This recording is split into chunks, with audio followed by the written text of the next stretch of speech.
Next, another installment of our weekly Brief but Spectacular series, where we ask people about their passions.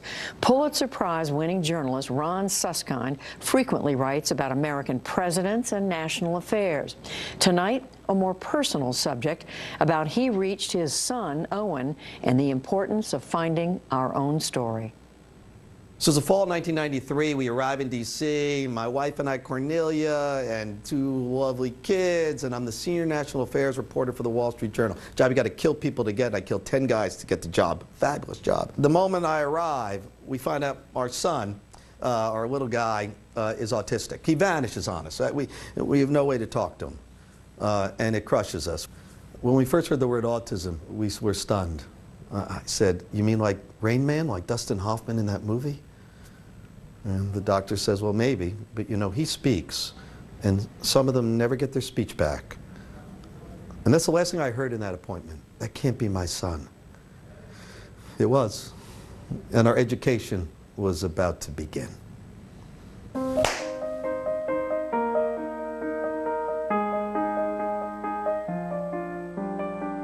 There's no way to talk to him.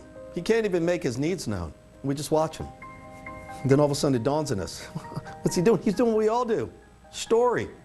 He's watching the Disney animated movies. All the ones you know. Beauty and the Beast, Aladdin, The Lion King, Dumbo, Peter Pan.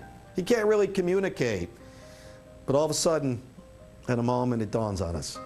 He's making sense of the world using these movies, just like we all do, as a mirror, as a map, as a vessel. That's what we do with story. We start playing out scenes night after night. We call them the basement sessions. We all play characters. First one, I'm Baloo, then I'm Merlin, then I'm Mufasa. He learns to read by reading credits. He emerges as a unique autistic individual. At that point, I'm interviewing presidents. You know, but the fact of the matter is, what's happening in the basement as we meditate on the emergence of the hero, that's the stuff that's most meaningful in our life. We realize he's memorized these movies, 50 Disney animated movies since Snow White. I go up to the room. How do I find a way back in?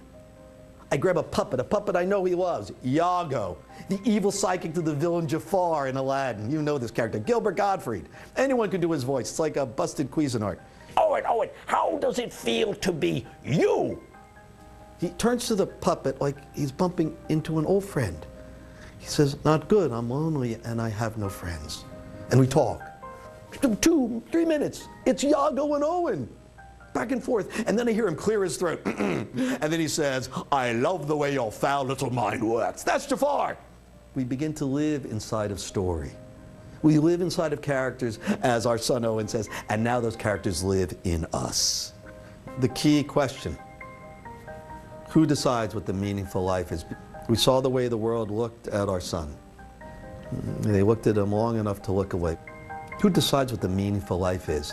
Is that a decision someone else makes for us? Some values, some received wisdom, some cultural decision-making happening from on high? Well, clearly they made a decision about him. Who decides what the meaningful life is? I'm Ron Suskind. This is my brief but spectacular take on finding everybody's story.